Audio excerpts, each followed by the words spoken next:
అర్జున్ కథ 100లో సక్సెస్ అయిన ఒక్కడిది కాదు, సక్సెస్ అవ్వకపోయిన ప్రయత్నిస్తూ మిగిలిపోయిన 99 మందిది. మన క్రికెట్ క్లబ్ లో నీ అంత స్టైలిష్ బ్యాట్స్మెన్ ఎవరుండేవారు? ఇండియన్ టీమ్ లో ఉండాల్సిన బ్యాట్స్మెన్. రోజు ఏం చూస్తాను ఇక్కడ? ఈ ఫొటోస్ లో నువ్వు నవ్వుతూ ఉంటావు నాన్న, బాగుంటుంది.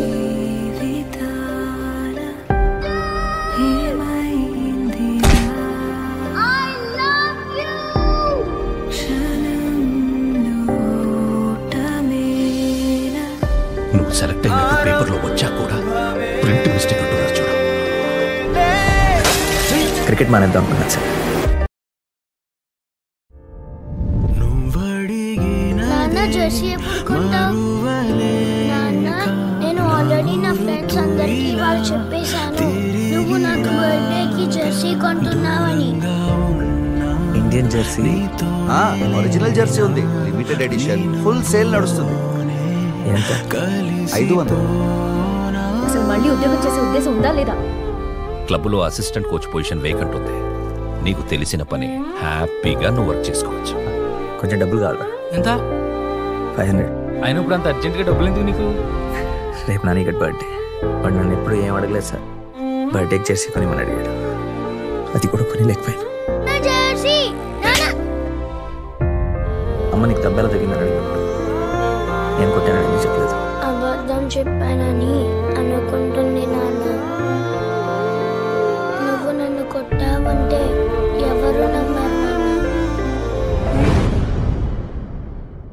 ఇంత పెద్ద ప్రపంచంలో ఈ రోజు దాకా నన్ను జడ్జ్ చేయింది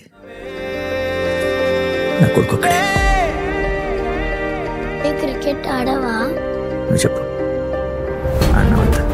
నువ్వు ఆడితే చాలా బాగుంటుంది, హీరోలా అనిపిస్తావు. నీ ఏజ్ ఇప్పుడు 36 వచ్చు. అది ప్రొఫెషనల్ స్పోర్ట్స్ నుంచి రిటైర్ అయ్యే ఏజ్. నిజంగా నువ్వు చెప్పిన అంత టాలెంటెడ్ అయితే ఈ స్క్రీన్ మీద కాదు, టీంలో ఉంటుంది. ఎంత ప్రయత్నించినా నువ్వు ఇప్పుడేం చేయలేవు. You had your chance and it's over now. ఏం చేయమన్నా చేస్తాను సార్, కానీ మళ్ళీ తలదించుకోండి.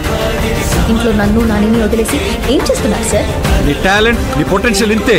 Your chasing a useless dream. You're a loser all your life. నాకు 10 సంవత్సరాలు ఉంటున్నా అర్జున్ కావాలి.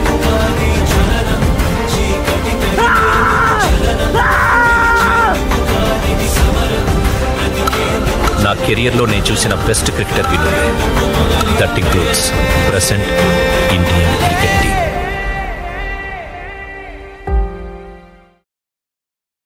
మా నాన్న హాస్పిటల్లో అడ్మిట్ అయ్యారు. 2 days తర్వాత హార్ట్ ఫెయిల్యూర్ వాళ్ళు చనిపోయారు. And the doctors told that he has a heart disease called arrhythmia. మా నాన్నకి విషయం చనిపోవడానికి 10 సంవత్సరాల ముందే తెలిసింది. In fact when he was 26. మా నాన్న క్రికెట్ వదిలేయడానికి కారణం కూడా అదే. క్రికెట్ మానేద్దాం అనుకున్నాను సార్. మనం అందరం మా నాన్న ప్రయత్నిస్తూ చనిపోయాడు అనుకుంటున్నాం కదా, అది తప్పు.